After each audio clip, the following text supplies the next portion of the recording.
Hi అండి, నమస్తే. Welcome to cook with Manju. ఇవాళ మనము ఒక కప్పు బియ్యము ఆలుతోటి పునుగులు ఎలా చేయాలో చూద్దాము. ఈ పునుగులకు కాంబినేషన్ చట్నీ వచ్చేసి నేను పచ్చి కొబ్బరితో ప్రిపేర్ చేస్తున్నాను. చాలా అంటే చాలా టేస్ట్గా ఉంటాయి. ఈ కొబ్బరి చట్నీతోటి పునుగులు అయితేనంటే వర్షాలు పడుతున్నాయి కదా, సాయంకాలం టైంలో వేడివేడిగా ఇలా చేసుకొని తినండి, బాగుంటాయి. ఇక్కడ నేను ఒక కప్పు దాకా దోశ బియ్యం తీసుకున్నాను. ఇది ఒక బౌల్లోకి వేస్తున్నాను. మీరు దోశ రైస్ లేకపోతేనంటే నార్మల్గా రేషన్ రైస్ ఉంటుంది కదా, అదన్నా తీసుకోవచ్చు. లేదంటేనంటే మనం రెగ్యులర్గా ఇంట్లో వాడుకునే రైస్ కూడా తీసుకోవచ్చు. ఇప్పుడు మనం ఇందులోకి వాటర్ వేసుకోవాలి. వాటర్ వేసుకున్న తర్వాత ఈ రైస్ని నీట్గా ఒక 2 టైమ్స్ కడిగేసుకోవాలి. ఇలా రైస్ని కడుక్కున్న తర్వాత ఇప్పుడు మళ్ళీ మనం ఈ రైస్ మునిగేంత వరకు ఇందులోకి వాటర్ వేసుకోవాలి. ఇలా వాటర్ వేసేసుకున్న తర్వాత ఇప్పుడు ఈ రైస్ని మనము కంపల్సరిగా ఒక 2 గంటల సేపు అయితే నానబెట్టేసుకోవాలన్నమాట. 2 గంటల తర్వాత ఇప్పుడు ఆ రైస్లో నుంచి వాటర్ తీసేసుకొని మళ్ళీ ఒకసారి కడుక్కొని మిక్సీ జార్లోకి వేసుకుందాము. వేసుకున్న తర్వాత ఇప్పుడు ఇందులోకి కొంచెం వాటర్ వేసుకోవాలి. వాటర్ వేసుకొని బాగా మెత్తటి పేస్ట్లా మిక్సీ పట్టుకోవాలి.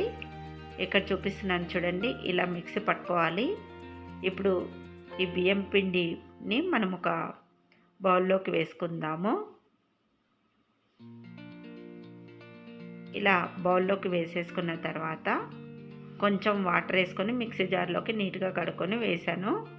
ఇదంతా మంచిగా ఒకసారి కలుపుకొని కాసేపు పక్కన పెట్టేసుకుందాము. ఇప్పుడు నేను ఒక 4 ఆలు తీసుకున్నాను. వాటిని మెత్తగా ఉడికించుకొని పొట్టు తీసేసుకొని ఇలా చేతితోటి మెత్తగా చేసుకోవాలి. చేసేసుకున్న తర్వాత మిక్సీ జార్లోకి వేసుకుంటున్నాను. మిక్సీ జార్లోకి వేసుకొని మనం అలాగే మిక్సీ పట్టుకున్నామంటే ఈ మిక్సీ జార్లో కొంచెం ఈ ఆలు అనేది చుట్టుకున్నట్టుగా అవుతుంది. కాబట్టి జస్ట్ కొంచెం వాటర్ వేసుకొని మిక్సీ పట్టేసుకోవాలి. ఇలా బాగా మెత్తగా ఇలా మిక్సీ పట్టాలన్నమాట. ఇప్పుడు ఈ ఆలు పేస్ట్ని మనం ముందుగా మిక్సీ పట్టుకున్నాం కదా, బియ్యం పిండి పేస్ట్లోకి వేసుకోవాలి. వేసేసుకున్న తర్వాత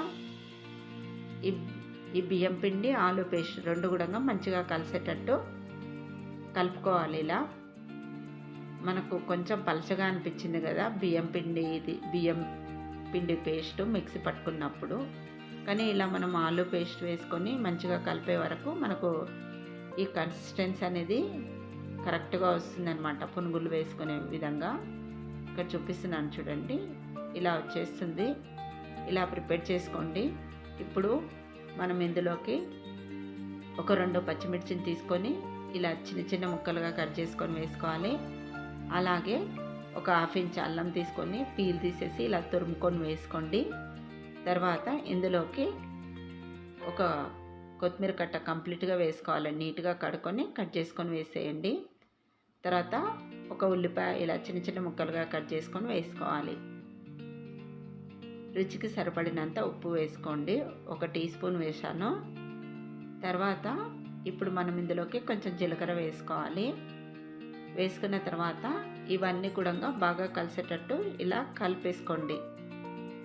ఇలా కలుపుకున్న తర్వాత ఈ పిండిని మనం ఒక 2-3 నిమిషాలు ఇలా బాగా బీట్ చేయాలన్నమాట. పిండి బాగా ఇలా బీట్ చేయడం వల్ల మనము ఇందులోకి కుకింగ్ సోడా అంటే వంట సోడా వేయవలసిన అవసరం లేదండి. పునుగులు బాగా గుల్లగా వస్తాయి ఇలా బీట్ చేయడం వల్ల. ఇప్పుడు ఆయిల్ పెట్టేసుకొని ఈటెక్కిన తర్వాత పునుగులు వేసేసుకుందాం.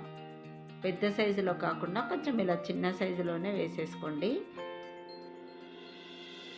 ఎక్కువ హీట్లో కాకుండా మీడియం హీట్లో ఫ్రై చేసుకోవాలి. అప్పుడే మనకు ఈ పునుగులు అనేటివి చక్కగా వేగుతాయి. వేసిన వెంటనే కదిలించకండి. ఒక 2 నిమిషాలు అలా వదిలేయాలి. అప్పుడు ఇవి కొంచెం పునుగులు క్రిస్పీగా అయిన తర్వాత అప్పుడు మనం అటు ఇటు తిప్పుకుంటూ వేపుకోవాలన్నమాట. ఇక్కడ చూస్తారు కదా, ఇలా కొంచెం గోల్డెన్ బ్రౌన్ కలర్లోకి చేంజ్ అయ్యేంత వరకు ఇలా తిప్పుకుంటూ వేపుకోవాలి. ఇలా మనం కలుపుకుంటూ వేపుకోవడం వల్ల ఈవెన్గా వేగుతాయి అన్నమాట. చూసారు కదా, ఇప్పుడు పునుగులు అనేటివి రెడీ అయిపోయినాయి. మనము వీటినన్నిటిని ఒక టిష్యూ పేపర్లోకి వేసేసుకుందాం. ఇప్పుడు ఈ పునుగుల కోసం మనము కొబ్బరి చట్నీ ప్రిపేర్ చేసుకుందాం. కొబ్బరిని ఇలా చిన్న చిన్న ముక్కలుగా కట్ చేసుకొని మిక్సీ జార్లోకి వేసుకోవాలి. ఆ తర్వాత ఇందులోకి పచ్చిమిరపకాయలు మరీ ఎక్కువగా అవసరం లేదు, ఒక 2 వేసుకుంటున్నాను. తర్వాత ఇప్పుడు ఇందులోకి కొంచెం చింతపండు వేసుకోండి. తర్వాత ఒక పావు కప్పు పుట్నాలు వేసుకోండి. మీరు కావాలంటే దీంట్లోకి వెల్లుల్లి కొత్తిమీర కూడా వేసుకోవచ్చు, బాగుంటుంది. రుచికి సరిపడా ఉప్పు వేసుకొని ముందుగా వాటర్ ఏమి వేయకుండా మిక్సీ పట్టిన తర్వాత కొంచెం వాటర్ వేసుకోండి. వాటర్ వేసుకొని మిక్సీ పట్టుకోవాలి. ఇక్కడ చూస్తున్నారు కదా, మెత్తగా ఇలా మిక్సీ పట్టండి. ఇప్పుడు ఈ పచ్చడిని ఒక బౌల్లోకి తీసుకొని ఒకసారి కలుపుకున్న తర్వాత ఇప్పుడు పోపు వేసుకుందాము. పాన్ పెట్టేసుకొని ఆయిల్ వేసుకోవాలి. ఇందులోకి జీలకర్ర, ఆవాలు, మినపప్పు వేసుకోవాలి. ఈ పోపు దినుసులు కాస్త వేగిన తర్వాత ఇందులోకి కొంచెం పసుపు వేసుకోవాలి. ఆ తర్వాత కొద్దిగా ఇంగువ వేసుకోవాలి. పోపు బాగా వేగిన తర్వాత ఇప్పుడు మనం పచ్చళ్ళలో పెట్టేసుకోవాలి. ఇప్పుడు పోపు అంతా కూడా నీట్గా మంచిగా పచ్చళ్ళలో కలిసేటట్టు కలిపేసుకోండి. ఈ కొబ్బరి చట్నీ దోశలోకి, ఇడ్లీలోకి కూడా చాలా బాగుంటుందండి. ఇలా మంచిగా కలిపేసేయండి. అంతే, పచ్చడి కూడా రెడీ అయిపోయింది. చాలా చాలా టేస్ట్గా ఉంటాయి అన్నమాట. మనము ఇక్కడ వంట సోడా వేయకుండా కూడా చాలా గుల్లగా వస్తాయన్నమాట పునుగులు అయితేనంటే. చూసారు కదా, చక్కగా ఫ్రై అయ్యాయి. చాలా చాలా టేస్ట్గా ఉంటాయి.